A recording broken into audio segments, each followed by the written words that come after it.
तो आज हम एक ऐसे बच्चे के स्टोरी को देखने वाले हैं जिसे बचपन से ही कोई पसंद नहीं करता था, यहाँ तक कि उसे अपने ऑर्फन से भी निकाल दिया गया था। लेकिन एक दिन उसके अंदर एक अनोखी शक्ति आ जाती है जिसका यूज करके वो किसी भी डेविल को हरा सकता है। कहानी की शुरुआत में हमारे मेन कैरेक्टर आत्सुसी को दिखाया जाता है जो कि भूख से मर रहा होता है और सोचता है कि सामने दिखने वाले किसी भी आदमी को वो लूटने वाला है। लेकिन तभी यहाँ से मिलिट्री का स्क्वाड जाने लगता है जिसे ऑब्वियसली वो लूट नहीं सकता है और उनके बाद बाइक वाला चला जाता है जिसे भी वो पकड़ नहीं सकता है। अगर हम करें तो करें क्या, बोले तो बोले क्या। लेकिन तीसरी बारी में देखता है कि एक आदमी पानी में डूबता हुआ जा रहा है और क्योंकि आत्सुसी दिल से एक अच्छा लड़का है तो उस आदमी को बचा लेता है और तभी उसे पता चलता है कि इस आदमी का नाम ओसामू डाजाई है। और तभी वो कहता है कि मैं यहाँ पर कितने अच्छे तरीके से मरने वाला था लेकिन तुमने मेरे प्लान को चौपट कर दिया है, ये भी मेरी गलती है। और तभी यहाँ पर डाजाई का पार्टनर कोनिकिटा भी पहुँच जाता है और कहता है कि अगर तुम्हारे मरने का गेम खत्म हो गया हो तो घर चलकर काम कर लेते हैं। लेकिन तभी आत्सुसी के पेट से आवाज आने लगता है और डाजाई समझ जाता है कि इस गरीब के बच्चे को भूख लगी है जिस वजह से वो उसे एक रेस्टोरेंट में ले जाता है। अब आत्सुसी बताता है कि वो पहले ऑर्फन में रहा करता था लेकिन उसे वहाँ से निकाल दिया गया है और अगर उसे यहाँ पर खाना नहीं मिलता तो वो शायद मर जाता। दूसरी तरफ आत्सुसी और डाजाई बताते हैं कि वो दोनों आर्म्ड फोर्स के मेंबर्स हैं और वो दोनों इस टाइम पर एक प्रोजेक्ट पर काम कर रहे हैं। अब आत्सुसी को याद आने लगता है कि उसने सुना था कि आर्म फोर्स के मेंबर्स के पास जादुई शक्तियाँ होती है, लेकिन इन्हें देखकर ऐसा नहीं लगता है कि इनके पास कोई जादुई शक्तियाँ भी हो सकती है। अब वो दोनों बताते हैं कि यहाँ पर एक टाइगर है जो आसपास के जानवरों को मारकर खा रहा है और वो दोनों उस टाइगर को ही ढूंढने के लिए आए हैं। अब टाइगर के बारे में सुनकर आत्सुसी भागने लगता है लेकिन कोनिकिटा उसे पकड़ लेते हैं, जिसके बाद आत्सुसी बताने लगता है जब मैं ऑर्फन में रहा करता था तब इसी टाइगर ने हमारे पोल्ट्री फार्म और खेत को तबाह कर दिया था।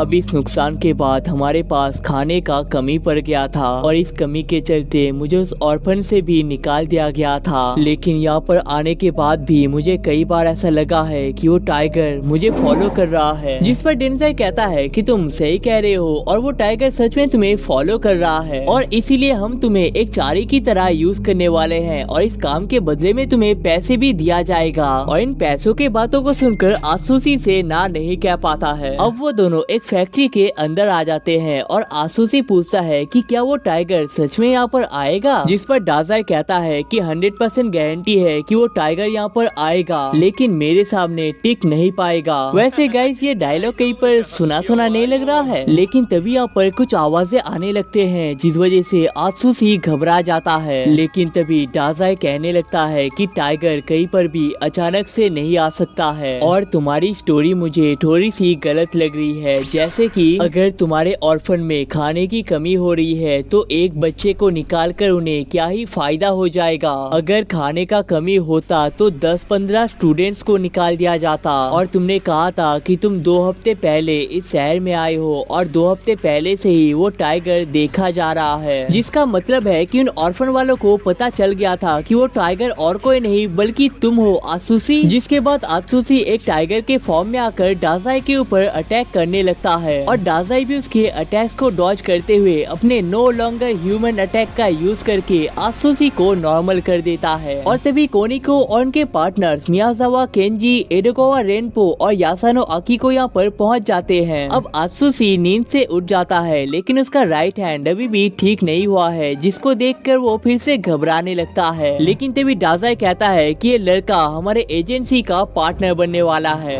अब अगले दिन जब आत्सुसी का नींद टूटता है वो देखता है कि वो एक घर के अंदर होता है और तभी डाजाई उसे कॉल करके एक इमरजेंसी की वजह से अपने पास बुला लेता है। अब आत्सुसी बाहर जाने ही लगता है लेकिन देखता है कि डाजाई एक कचरे के डिब्बे में फंस चुका है और डाजाई कहता है कि अपने आप को खत्म करने का ये उसका एक नया तरीका है। अब डाजाई के बाहर निकलने के बाद आत्सुसी कहता है मैं इस आर्म फोर्स में ज्वाइन नहीं हो सकता और वैसे भी आज तो मुझे अपने लिए एक जॉब ढूंढने जाना है। अब डाजाई खुद ही उसे जॉब ढूंढने के लिए ले जाने लगता है और कहता है कि एक जिम्मेदार आर्म डिटेक्टिव होने के नाते ये तो मेरा फर्ज बनता है। और तभी यहाँ पर कोनिकिटा भी पहुँच जाते हैं और कहते हैं कि मैंने तुम्हारे जैसा गैर जिम्मेदार आदमी आज तक नहीं देखा। मैंने तुमसे कहा था कि एक आदमी हमारे बिल्डिंग को उड़ाने वाला है और तुम यहाँ पर गप्पे लड़ा रहे हो। जिसके बाद आत्सुसी सोचता है कि भाई इस आदमी से तो काम नहीं होने वाला, लगता है मुझे खुद ही अपना जॉब ढूंढना पड़ेगा। अब इसके बाद वो तीनों एक रूम में पहुँच जाते हैं जहाँ पर वो बॉम्बर कहता है जल्दी से अपने प्रेसिडेंट को यहाँ पर लाओ वरना मैं इस पूरे जगह को उड़ा दूंगा। जिसके बाद कोनिकिटा और डाजाई रॉक पेपर सीजर खेलने लगते हैं, जिसमें कोनिकिटा हार जाते हैं, जिसका मतलब है कि अब कोनिकिटा को ही उस बॉम्बर को संभालना पड़ेगा। अब कोनिकिटा उस बॉम्बर से बात करने के लिए जाता है, लेकिन तभी बॉम्बर कहता है कि तुम कोनिकिटा हो ना, मैं तुम्हें पहले से जानता हूँ, वहाँ पर जाके बैठ जाओ। अब डाजाई कहता है कि उसे यहाँ के सारे मेंबर्स के बारे में पता है, तो हमें आत्सुसी को वहाँ पर भेजना चाहिए, क्योंकि आत्सुसी को कोई पहचानता ही नहीं है। अब आत्सुसी कुछ न्यूज़पेपर को लेकर उस बॉम्बर की तरफ पहुँच जाता है और कहता है कि मैं एक न्यूज़पेपर बॉय हूँ, लेकिन तुम जो कर रहे हो ये सही बात नहीं है। चलो यहाँ से बाहर चलते हैं और हम अपने प्रॉब्लम्स को आपस में शेयर भी कर लेंगे। तभी कोनिकिटा अपने पावर से एक गन को क्रिएट करके उस रिमोट को लेने के साथ साथ उस बच्चे को भी पकड़ लेता है और तभी वो डाजाई को भी लात मार देता है और कहता है कि सिर्फ तुम्हारी वजह से मुझे इतना सारा काम करना पड़ रहा है। लेकिन तभी वो बॉम्बर उस रिमोट को लेकर बॉम्ब को एक्टिवेट कर देता है। अब टाइम जल्दी ही बीत रहा होता है, जिस वजह से आत्सुसी उस लड़की को फेंक कर उस बॉम्ब को जकड़ लेता है ताकि उस बॉम्ब का झटका कम से कम हो सके। लेकिन यहाँ पर कोई बॉम्ब फटता ही नहीं है और देखते हैं कि जो लड़की कैद होती है वो असल में बॉम्बर की ही बहन होती है और बाकी सब लोग यहाँ पर आत्सुसी का टेस्ट ले रहे थे। अब गाइस आर्म डिटेक्टिव एजेंसी के प्रेसिडेंट फुकुजावा युकिची यहाँ पर पहुँच जाते हैं और कहते हैं कि इस बच्चे के ज्वाइन होने से मुझे कोई प्रॉब्लम नहीं है और इतना कह के यहाँ से चले जाते हैं। अब आत्सुसी को कहा जाता है कि तुम्हारे पास कोई रिलेटिव्स नहीं है, तुम्हारे ऊपर बाउंटी लग चुका है, जिस वजह से कोई भी आकर तुम्हें मार सकता है। लेकिन अगर तुम आर्म डिटेक्टिव एजेंसी को ज्वाइन कर लेते हो तो तुम्हारे साथ ऐसा कुछ भी नहीं होगा, बल्कि तुम्हारा लाइफ और भी आसान हो जाएगा।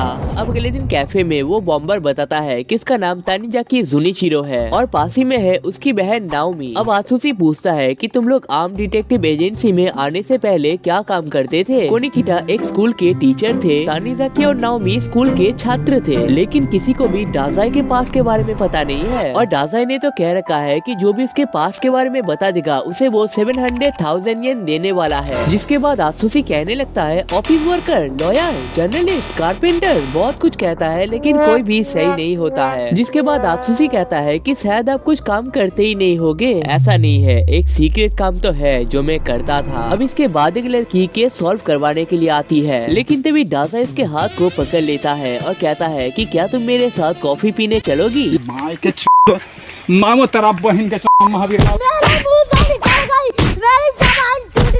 अब वो लड़की कहती है कि कुछ लोग उनके ऑफिस के ऊपर अटैक करना चाहते हैं, लेकिन इस चीज का उसके पास कोई सबूत नहीं है और अगर आर्म डिटेक्टिव वाले उन्हें कुछ सबूत ढूंढ कर देते हैं तो वो लोग पुलिस में कंप्लेन कर पाएंगे। अब कोनिकिटा ये टास्क आत्सुसी को दे देते हैं और ये भी बता देते हैं कि यहाँ पर पोर्ट माफिया नाम का एक क्राइम ऑर्गेनाइजेशन रहता है और उनमें से आक्टुगावा के पिक्चर को दिखा देते हैं और कहते हैं कि किसी भी कीमत पर तुम्हें इससे दूर रहना है। दूसरी तरफ आक्टुगावा एक पुलिस स्टेशन में जाकर वही के ऑफिसर्स को मारकर उस जगह को ब्लास्ट कर देता है, जिससे कि हमें उसके पावर का अंदाजा होता है। दूसरी तरफ डाजाई का टीम हिगुची के साथ जाते हुए एक टनल में पहुंच जाते हैं और तभी हमें पता चलता है कि हिगुची असल में पोर्ट माफिया का ही मेंबर है और वो आक्टुगावा को कॉल करके यहाँ पर आने के लिए कहकर इनके ऊपर फायर करने लगता है, लेकिन सारे बुलेट्स नाओमी अपने ऊपर ले लेती है, जिसे देखकर जुनिचिरो का दिमाग खराब हो जाता है और वो अपने लाइट स्नो टेक्निक का यूज कर लेता है और इस एबिलिटी की वजह से ये पूरा जगह डिजिटल गेम में कन्वर्ट हो चुका है, जिस वजह से हिगुची के फायर करने के बावजूद एक भी बुलेट जुनिचिरो को टच नहीं कर पाता है और तभी जुनिचिरो हिगुची के गले को पकड़कर उसे मारने लगता है। लेकिन तभी आक्टुगावा आकर जुनिचिरो को पीछे से मार देता है और वो हिगुची को भी थप्पड़ मार देता है और कहता है कि मैंने तुम्हें इस टाइगर को जिंदा लाने के लिए कहा था और तुम यहाँ पर खुलेआम फायर कर रहे हो और अगर तुम्हारा एक भी बुलेट इसे लग जाता तो मेरा पूरा प्लान ही चौपट हो जाता। लेकिन आत्सुसी से सुनकर शॉक हो जाता है और कहता है कि तुम लोग मुझे ढूंढने के लिए आए थे। जिसके बाद आक्टुगावा कहता है कि यही असल में तुम्हारा कारमा है बच्चे, तुम जहाँ पर भी जाओगे तुम हर किसी को सिर्फ नुकसान ही पहुँचाओगे। और तभी आक्टुगावा आत्सुसी के पास में एक खतरनाक सा अटैक कर देता है और कहता है कि इस अटैक को मैंने जानबूझकर तुम्हारे साइड में किया है, लेकिन अगर तुम हमारे साथ नहीं चलते हो तो अगली बार मैं इस अटैक से तुम्हारे पैर को काट दूंगा। तभी आत्सुसी को याद आता है कि कोनिकिटा ने उससे कहा था कि हमेशा अपने पार्टनर्स का साथ निभाना और तभी वो देखता है कि जुनिचिरो और नाओमी अभी भी जिंदा होते हैं। जिसके बाद आत्सुसी तेजी से भागकर गन को उठाकर अक्टूगावा के ऊपर फायर कर देता है, लेकिन अक्टूगावा को इससे कोई भी फर्क नहीं पड़ता है और कहता है कि तुम्हारे किसी भी अटैक से मेरे को कोई फर्क नहीं पड़ने वाला है। और तभी वो अपने अटैक से आत्सुसी के एक पैर को काट देता है, जिस वजह से दर्द के मारे आत्सुसी यहाँ पर रोने लगता है। लेकिन तब उसे याद आता है कि जब वो बचपन में रोया करता था तब उसे थप्पड़ मार दिया जाता था और कहा जाता था कि एक अनाथ बच्चे को रोने का कोई भी हक नहीं है। जिसके बाद आत्सुसी अपने टाइगर फॉर्म में आ जाता है और इस फॉर्म में बुलेट का उसके ऊपर कोई असर नहीं होता है और इस फॉर्म में वो अक्टूगावा के अटैक्स को भी तोड़ सकता है। लेकिन तभी अक्टूगावा अपने पावर से उस टाइगर को 2 हिस्सों में काट देता है। लेकिन एक सेकेंड, ये तो असल में जुनिचिरो का मिराज होता है। जिसके बाद अक्टूगावा और टाइगर अपने सबसे पावरफुल अटैक को करने ही वाले होते हैं, लेकिन तभी वहाँ पर डाजाई पहुँच जाता है और उन दोनों के ही पावर्स को रोक देता है। अब डाजाई हिगुची से कहता है कि मुझे तुम्हारे ऊपर पहले से ही शक हो गया था, इसलिए फ्लर्ट करने के दौरान मैंने तुम्हारे पॉकेट में ट्रांसमीटर को डाल दिया था और घर पर बैठकर मैं तुम्हारे सारे बातों को सुन रहा था। जिसके बाद अक्टूगावा कहता है कि इस बार तो हम तुम्हें जाने दे रहे हैं, लेकिन जल्दी ही हम वापस आने वाले हैं क्योंकि इस लड़के के ऊपर 7 बिलियन येन का प्राइस लगा हुआ है। और ये भी कहता है कि तुम्हें तो पता ही होगा कि पोर्ट माफिया कितना खतरनाक है, क्योंकि तुम भी तो एक टाइम पर इसी का हिस्सा हुआ करते थे ना। जिससे गाइस हमें पता चलता है कि डाजा असल में एक टाइम पर पोर्ट माफिया का ही मेंबर हुआ करता था।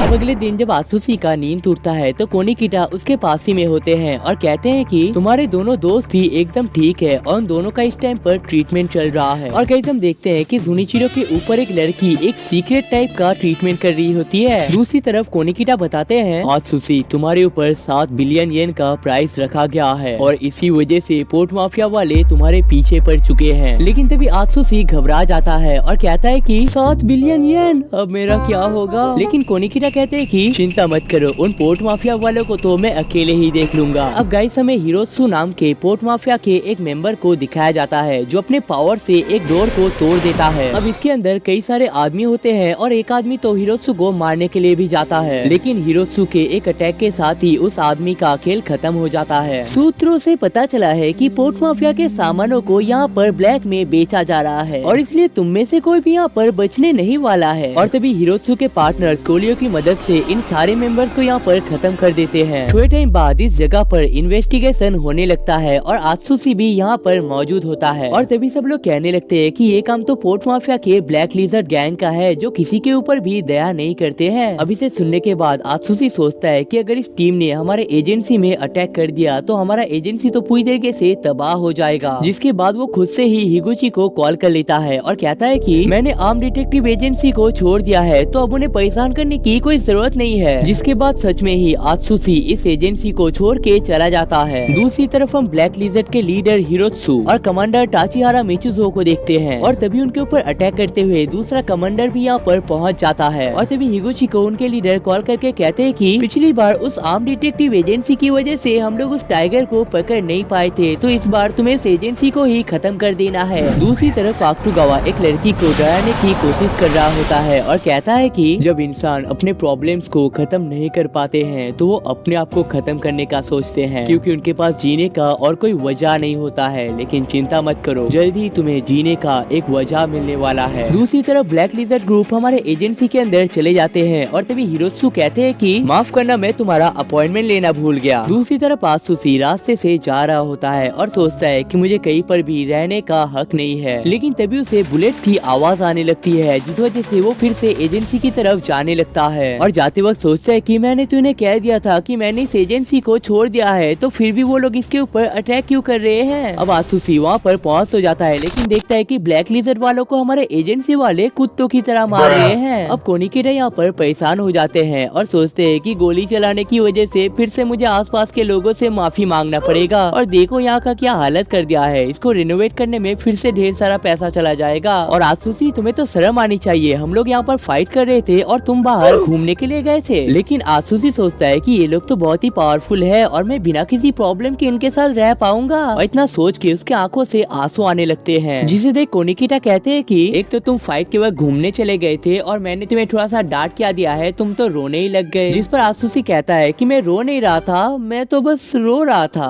अब इसके बाद सब लोग साफ सफाई करने लगते हैं, लेकिन तभी रैनपो कहता है कि मुझे यहाँ से जाना पड़ेगा, पुलिस को मेरी जरूरत है क्योंकि मेरे पास इस एजेंसी का सबसे अच्छा सुपर पावर पावर जो है। और तभी सब लोग कहने लगते हैं कि हाँ सबसे अच्छा डिटेक्टिव सुपर पावर तो तुम्हारे पास ही है। और आत्सुशी तुम्हें भी रैम्पो के साथ जाना है क्योंकि उसे ट्रेन में चढ़ना नहीं आता। जिसके बाद ट्रेन में आत्सुशी सोचता है कि भाई कैसे आदमी के साथ मुझे भेज रहे हैं जिसे ट्रेन में चढ़ना नहीं आता। अब लोकेशन में पहुंचने के बाद एक ऑफिसर उन्हें रोक देते हैं और कहते हैं कि जो लड़की यहाँ पर मारी गई है वो एक पुलिस ऑफिसर है और वो मेरी अंडर काम करती थी, इसलिए इस केस को हम ही देखने वाले हैं। देखो इस लड़की को 3 बुलेट मारे गए हैं और आज सुबह इसका बॉडी पानी में तैर रहा था, इसलिए हमें ऐसा लगता है कि ये काम इसके किसी आशिक का होगा। अच्छा मतलब आप लोगों को कुछ खास पता ही नहीं चला है। हाँ क्या कहा तूने बच्चे? लेकिन तभी पता चलता है कि नेट में एक और आदमी पकड़ा गया है और हो सकता है कि इस आदमी को भी उस लड़की के साथ मार के ही एक साथ बहाया गया होगा। लेकिन एक सेकंड, ये विक्टिम डाजाई की तरह क्यों लग रहा है? अरे आत्सुशी पिछली बार तो तुमने मुझे बचा लिया था, इसलिए मैं फिर से अपने आप को डुबाने के लिए आया था। लेकिन देखो किस्मत का पहिया फिर से हम दोनों को एक साथ लाकर खड़ा कर दिया है। खरे कहाँ हो आप तो झूल रहे हो। और ये क्या इतनी खूबसूरत लड़की अपने जवानी में ही गुजर चुकी है। भगवान इसकी जगह मैं क्यों नहीं मर गया। जिस पर ऑफिसर कहते हैं कि तुम लोगों से अच्छा तो मेरा टीम है जो मिनटों में किसी भी केस को सॉल्व कर लेते हैं। जिसे सुनकर रैम्पो ऑफिसर सुगीमोटो से कहते हैं कि मैं इस केस को 1 मिनट में सॉल्व कर सकता हूँ, हिम्मत है तो मेरे से पहले इस केस को सॉल्व करके दिखाओ। ओके तो यामागी एक पॉलिटिकल केस में रिसर्च कर रहे थे और पोर्ट माफिया के खिलाफ भी एक केस को रन कर रहे थे, तो शायद पोर्ट माफिया वालों ने ही ये काम किया होगा। नहीं,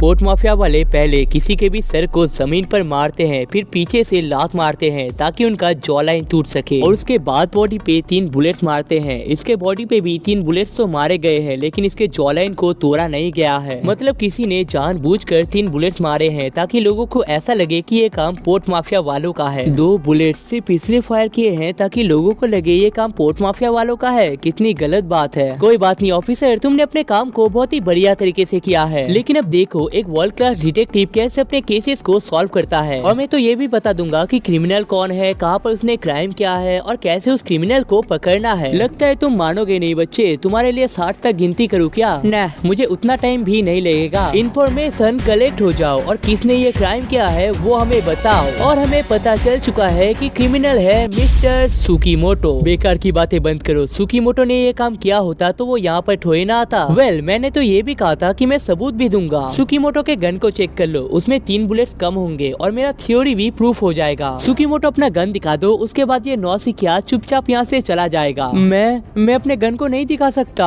सुकीमोटो तुम मुझे डरा रहे हो, अपना गन दिखाओ और सब कुछ ठीक हो जाएगा। अब सुकीमोटो का दिमाग ब्लैंक होने लगता है और वो अपने गन से फायर करने ही वाला होता है, लेकिन आत्सुशी जाकर उन्हें रोक देता है। तुम्हें पता कैसे चला कि मैंने उसे मारा था? हाँ, मुझे तो ये भी पता है कि तुमने उसे कल सुबह शिपयार्ड में मारा था, जहाँ पर हमें और भी सबूत मिलने वाले हैं। अब पुलिस स्टेशन में सुकीमोटो बताते हैं कि यामागी एक छोटे केस में काम कर रहे थे, लेकिन वो जितना डीप में जा रहे थे उन्हें पता चल रहा था कि इन सब के पीछे एक पॉलिटिशियन का हाथ है। और ये बात उस पॉलिटिशियन को भी पता चल गया था क्योंकि उसका एक इन्फॉर्मर इसी स्टेशन में काम करता है और वो इन्फॉर्मर तुम ही हो, है ना? असल में पुलिस का एग्जाम देते टाइम में बार बार फेल हो रहा था और उस टाइम पर इस पॉलिटिशियन ने मेरा मदद किया था और इसके बदले मुझे बस पुलिस के इन्फॉर्मेशन को इसके पास पहुंचाना था। लेकिन जब सुकीमोटो को पॉलिटिशियन के अगले स्टेप के बारे में पता चलता है तो वो यामागी को अपने पास बुला लेते हैं और कहते हैं कि इस केस से दूर रहो वरना मैं अपने आप को खत्म कर दूंगा। यामागी उन्हें तेजी से रोकने के लिए जाते हैं लेकिन गलती से ट्रिगर दब जाता है और यामागी यहाँ पर मारा जाता है। जिसके बाद सुकीमोटो इस बॉडी पर और भी 2 फायर करके इस बॉडी को बहा देते हैं ताकि लोगों को ऐसा लगे कि ये काम पोर्ट माफिया वालों का है। तभी रैनपो सुकीमोटो के पास चला जाता है और कहता है कि तुम्हें याद है ना कि यामागी ने मरने से पहले तुमसे क्या कहा था? मुझे माफ कर देना सुकीमोटो। कैसे?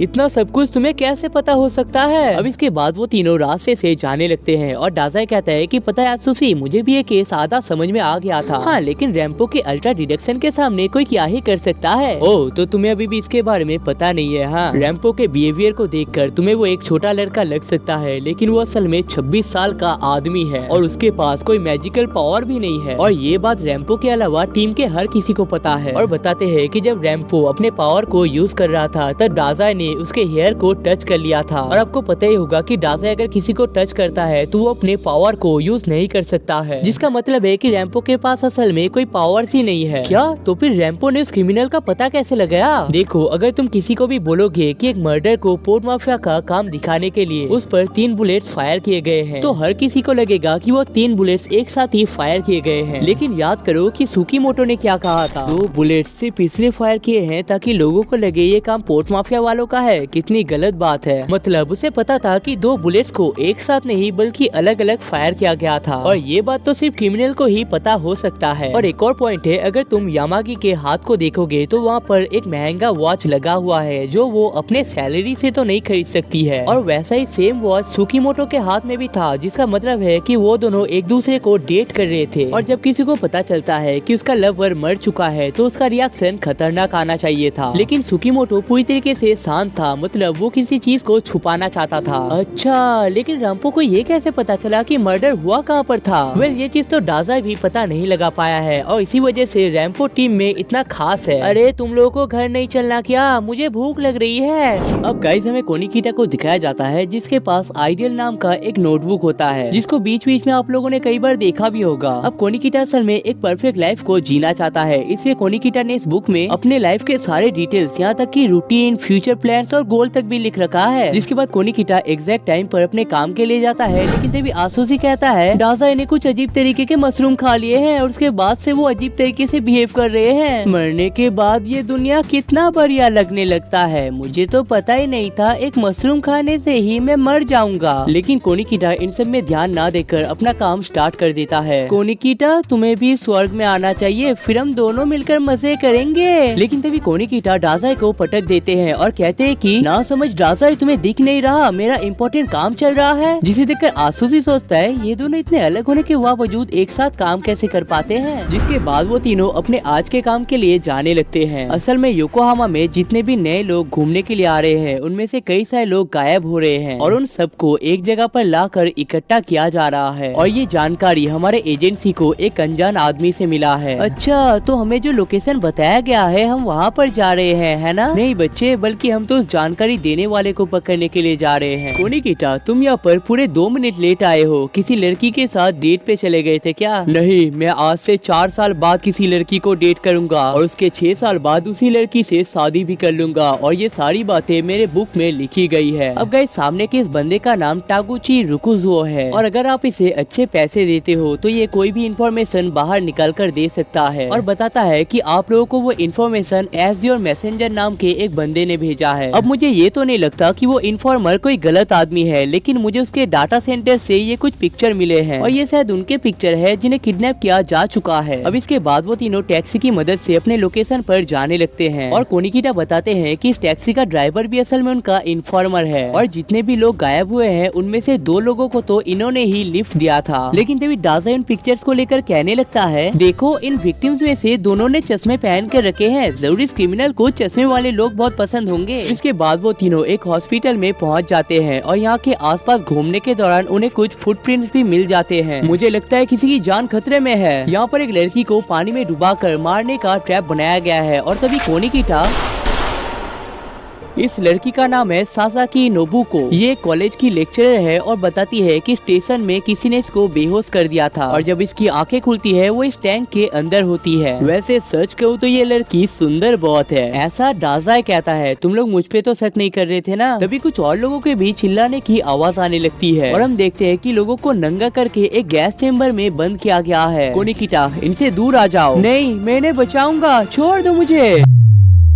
अब अगले दिन डाजाई थोड़ा सा परेशान होता है क्योंकि उनमें से किसी को भी वो बचा नहीं पाया था। लेकिन जब वो सासाकी से मिलने के लिए जाता है वो देखता है कि डाजाई ऑलरेडी वहाँ पर मौजूद होता है, और तभी सासाकी कहती है, आप सभी का बहुत बहुत शुक्रिया, आप लोगों ने मेरी जान बचाई और डाजाई के रूम में रहने का मौका दिया। क्या ये लड़की डाजाई के रूम में रह रही है? ऐसा कैसे हो गया? तो डाजाई, तुम्हें वो लड़की पसंद है? मुझे तो हर लड़की पसंद है, लेकिन उसमें कुछ तो खास बात है, लेकिन तुम्हें चाहिए तो मैं उसे छोड़ दूंगा। मेरी चॉइस तुमसे अलग है डाजाई। ये देखो आसुसी, इस किताब में कोनिकीटा के परफेक्ट पार्टनर के बारे में भी लिखा गया है। अरे बाप रे, इतने डिटेल्स! कोनिकीटा सर जी, ये तो टफ हो जाएगा। एक तो तुम लोग बिना बताए मेरे बुक को पढ़ रहे हो और ऊपर से कामयाब ही निकल रहे हो। तुम लोगों में शर्म है भी या नहीं? लेकिन तभी डाजाई कोनिकीटा के चश्मे को पहन लेता है और कहता है कि अगर तुम एक स्टाइलिश चश्मे को पहनते तो न्यूज़पेपर में तुम्हारा अच्छा पिक्चर आ जाता। लेकिन तभी कोनिकीटा को कुछ याद आ जाता है। अब सब लोग फिर से उस टैक्सी में आ जाते हैं और कोनिकीटा ड्राइवर से कहता है, सच सच बताना रोजाना गैस की मदद से बेहोश करके तुम ही उन्हें किडनैप करते थे ना। अरे अगर मैं उन्हें किडनैप करता तो पुलिस मुझे पकड़ नहीं लेता, और वैसे भी उन्हें किडनैप करके मेरा क्या फायदा। फायदा तो है, तुम उनके बॉडी पार्ट्स को सेल करके पैसे कमा सकते हो, और पुलिस तुम्हें पकड़ नहीं पाई है। इसका रीजन है कि कैद करने के बाद तुम उनके कपड़े को निकाल लेते थे और उन्हें पहनकर अपॉइंट किए हुए होटल में चले जाते थे, और तुम जानबूझकर कैमरे के सामने जाते थे ताकि पुलिस को लगे कि वो असली आदमी यहाँ पर मौजूद था, और तुम जानबूझकर अपने हाइट के लोगों को ही किडनैप किया करते थे और मुंह को छुपाने के लिए सनग्लासेस का यूज करते थे, और इसी वजह से किसी को पता ही नहीं चलता था कि वो सारे लोग असल में एक टैक्सी से गायब हुए हैं। तो ड्राइवर कहता है कि ये मेरा प्लान नहीं था, एक टीम है जो असल में मुझे ये काम दिया करता था, और हमेशा मुझसे वो लोग हार्डवेयर सेंट्रल बिल्डिंग में मिलते थे और कहते कि चलो हम लोग एक डील करते हैं, मैं तुम्हें सब कुछ सच सच बता दूंगा और इसके बदले में तुम लोगों को मुझे प्रोटेक्ट करना है। हाँ, तुम्हें किससे प्रोटेक्शन चाहिए? वो असल में मैंने गलती से पोर्ट माफिया के भी एक मेंबर को मार दिया था, और तभी उनके कार के ऊपर तेजी से फायर होने लगता है और वो ड्राइवर यहाँ से भाग जाता है। जिसके बाद कोनिकिटा कहता है कि डाजाई उस ड्राइवर को पकड़ के लाओ, और आसुसी तुम्हें जल्दी से पुलिस को यहाँ पर बुला कर लाना है। और तभी कोनिकिटा अपने पावर से यहाँ पर एक फ्लैशबैंक को फोड़ देता है और पोर्ट माफिया के ध्यान को भी अपनी तरफ खींचने लगता है, और इसी मौके पर आसुसी और डाजा यहाँ से भाग जाते हैं। लेकिन तभी उनके कार को ब्लास्ट करते हुए एंट्री होती है आक्टुगावा की। अब कोनिकिटा आक्टुगावा के अटैक्स को डॉज कर रहा होता है और फायर करके एक पाइप को तोड़ देता है। तुम क्या करना चाहते हो, मुझे समझ नहीं आ रहा। लेकिन तभी कोनिकिटा अपने स्टन गन को पानी में देकर आक्टुगावा को बिजली के झटके दिला देता है, और तभी पुलिस के सायरन का भी आवाज आने लगता है, जिस वजह से आक्टुगावा यहाँ से चला जाता है। अब इसके बाद वो तीनों हार्बर्ट सेंट्रल बिल्डिंग में पहुँच जाते हैं, और ये वही जगह है जहाँ पर एज़ियोर किंग ने अपने आप को खत्म किया था। और एज़ियोर किंग वो बंदा है जिसने कई सारे नेशनल फैसिलिटीज को तबाह कर रखा है। और तभी डाजा कहता है कि एज़ियोर मैसेंजर का नाम सुनने के बाद उसे सबसे पहले एज़ियोर किंग का ही याद आया था। असल में एज़ियोर किंग को कंफ्यूज करके इस जगह पर फंसाया गया था, जिसके बाद किंग ने अपने ही बॉम्ब को एक्टिवेट कर दिया था। अब उस टाइम पर कुछ डिटेक्टिव भी यहाँ पर पहुँच गए थे और एज़ियोर किंग के साथ वो सभी तबाह हो गए थे। और तभी कोनिकिटा कहता है कि अगर मैं उन्हें एज़ियोर किंग का लोकेशन नहीं बताया होता तो वो सब लोग जिंदा होते, और उनमें से एक डिटेक्टिव असल में रुकुजो के फादर भी थे। और इस गलती को सुधारने के लिए कोनिकिटा ने रुकुजो को अडॉप्ट भी कर लिया था। लेकिन तभी आके लैपटॉप में एज़ियोर मैसेंजर का एक मैसेज आता है जिसमें लिखा गया है, कल शाम से पहले एक बॉम्ब फटने वाला है जिसमें 100 से भी ज्यादा लोग मरने वाले हैं, रोक सको तो रोक लो एज़ियोर मैसेंजर। तो गाइस, कौन है ये मैसेंजर और वो बॉम्ब को क्यों ही ब्लास्ट करना चाहता है, और क्या आर्म डिटेक्टिव एजेंसी वाले उस बॉम्ब को रोक पाएंगे? इन सब का जवाब आपको इसके अगले पार्ट में पता चल जाएगा, जिसके लिए आपको इस वीडियो पे 3000 लाइक्स और 300 कमेंट्स कर देना है। और गाइस, बीच में सर्दी की वजह से मेरा गला टूट गया था, तो अगर उस टाइम पर आपको आवाज अजीब लगी है तो मुझे माफ कर देना।